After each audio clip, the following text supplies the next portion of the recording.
का लोग है, जो ऋषि मुनि लोग हैं, 12 साल के बाद आते हैं। 12 साल के बाद पता नहीं कहाँ चले जाते हैं, कहाँ नहीं चले जाते, आज तक हमारे को भी पता नहीं लगा, स्वयं शंकर भगवान को पता नहीं लगा। ये रहस्य ही है हमारा। हाँ, ये रहस्य है। शंकर भगवान माता पार्वती माता शंकर भगवान से कहने लगी, हे महाराज, हे भोलेनाथ, कुंभ मेला लगा है, इलाहाबाद त्रिवेणी का कुंभ मेला लगा है, मैं भी जाऊंगी। मैं दर्शन करने के लिए, संतों के दर्शन करने के लिए, नागा लोगों के दर्शन करने के लिए जाएंगे। तो माता पार्वती ने, शंकर भगवान ने बोला, कहता हे पार्वती माता, यहाँ कैलाश पे बैठी बैठी मेला देख ले, यहाँ कैलाश पे बैठे बैठे मेला देखो, वहाँ जाने की जरूरत नहीं है। कहती नहीं महाराज, जो नागा लोग हैं मेरी लाद है, मेरे बच्चे हैं, मैं इनको देखने के लिए जाऊँगी, मैं इनको देखने के लिए जाऊँगी। जब नहीं पार्वती मानी, कहते ठीक है भाई जाइए, आप जाइए, हम नहीं जाएंगे, हम नहीं जाएंगे, हम यहाँ कैलाश पर्वत पे बैठे बैठे मेला देखेंगे और आप लोग जाइए। जब कुंभ मेले के अंदर आई तो भगवान शंकर ने अपना रूप धारा, भगवान महात्मा का रूप धारा, तो आके बैठ गए नागा बन के, स्वयं साधुओं के अंदर बैठ गए। और माता पार्वती जब यहाँ कुंभ मेले में आई है, एक धक्का उधर को लग रहा है, एक धक्का इधर को लग रहा है, एक धक्का उधर को लग रहा, और ढूंढती ढूंढती नागा लोगों को पागल हो गई। क्या हो गई?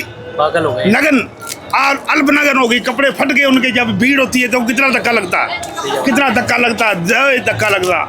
अब ढूंढती ढूंढती बच्चों को, अपने बच्चों को ढूंढती ढूंढती पागल हो गई, और कुंभ मेले में कहीं नहीं दिखाई देते हैं। जहाँ जा रहे कहते माई चल आगे चल, ए मत आगे चल, है ना। ढूंढती ढूंढती पागल हो गई, कहती हे भोलेनाथ, ये कौन सी माया तेरी, ये तेरी ये कौन सी माया है? इधर से धक्का लगता उधर को जाती हूँ मैं, इधर से धक्का लगता इधर को जाती हूँ। तो महाराज भोलेनाथ, ये मेरे को समझ नहीं आई। कहता यही कुंभ मेले का अर्थ है, ये धक्के का कुंभ मेला है। जो दुनिया आती है धक्के खाती है, धक्के खाने, एक धक्का लगता आधा नरक कटता है। भगवान शंकर ने कहा एक धक्का लगने से आधा नरक कटता है, 100 धक्का लगने से नरक से छूट जाता है, मुक्ति मिल जाती है उसको। तो हे भोलेनाथ, आप कहाँ पे हो, आप कहाँ पे हो?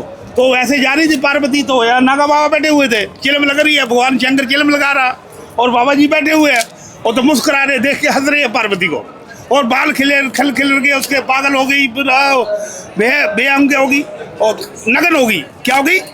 नगन हो गई। तो जब नगन होगी तो भगवान हंसे। जब उसने देखा अंतर ध्यान, तो भगवान सामने बैठे हुए, कहता पार्वती देखा कहता?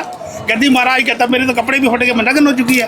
कहता दूसरे अवतार में सती के अवतार में जब आप आओगे तो ये नगन का रूप आपका कामरू कामाख्या देवी का होगा, कामरू कामाख्या देवी का रूप होगा। ये कुंभ मेले की यही माया है। कहता ये कुंभ मेले की एक माया है। यहाँ जो भी आता है सब धक्के लगते हैं, सब धक्के खाते हैं।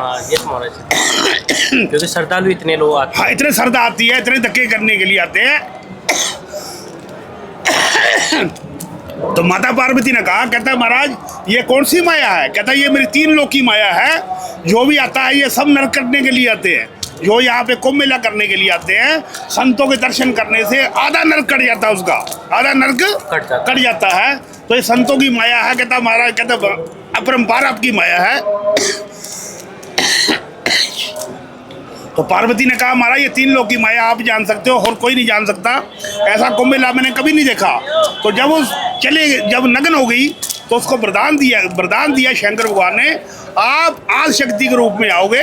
जब आज शक्ति का रूप होगा तो आपका कामरू कामाख्या देवी का रूप होगा। तो कुंभ मेले में उसको वरदान मिला था, शंकर भगवान जी ने उसको वरदान दिया था, यह कामरू कामाख्या के रूप में आप आओगे। कहती बाबा इतना धक्का लगता है? कहता ये कुंभ मेला, कहता यहाँ सब धक्के खाने के लिए आते हैं। कहती महाराज धक्के खाने के लिए क्यों आते हैं? कहता नरक, अपना नरक कटने के लिए आते हैं। जो अपना नरक हमने जो भोगते हैं, आगे नरक भोगना है, वो कुंभ मेले में आके इस नरक से बचने के लिए ये धक्के खाते हैं। महाराज जी हमने पहली बार सुनी है महिमा, आपके श्रीमुख से महिमा सुनी है आपने। भगवान शंकर ने, माता पार्वती ने भी किया था कुंभ मेला देखने के लिए। माता पार्वती स्वयं आई थी यहाँ पे। तो कहता नहीं भाई भोलेनाथ, ऐसा माया वहीं बैठे बैठे देखो। कहती नहीं महाराज मैं जाऊंगी, कहती मैं कुंभ मेले में देखूंगी। कहता मैं जाके कैसा है नागा लोग, कैसे नागा लोग होते, क्या करते हैं नागा लोग। कहता ठीक है, तो आपकी इच्छा है, आपकी इच्छा है भाई। जब धक्के लगते पागल हो गई, कपड़े हो गई, नगन हो गई। क्या हो गई? नगन हो गई, एकदम नगन हो गई, पागल हो गई। तो जब वो सामने से नपरी है तो देखो नागा लोग, देखो तुम्हारी माँ जा रही है, तुम्हारी माँ जा रही है। माँ जा रही है तो माँ महात्मा लोगों ने उसके ऊपर कपड़ा दे दिया, उसके ऊपर कपड़ा दे दिया। कहता महाराज हमारी माँ नंगी है। कहता ये कुंभ मेला है, इसका नाम कुंभ मेला। कहता यहाँ धक्के लग के सब हो जाते हैं। माँ जी हमने ये भी सुना है कि कुंभ आने में सिर्फ नहाने मात्र से मोक्ष मिल जाता है। हाँ जी, नहाने से भी मोक्ष होता है, भजन करने से भी मोक्ष होता है।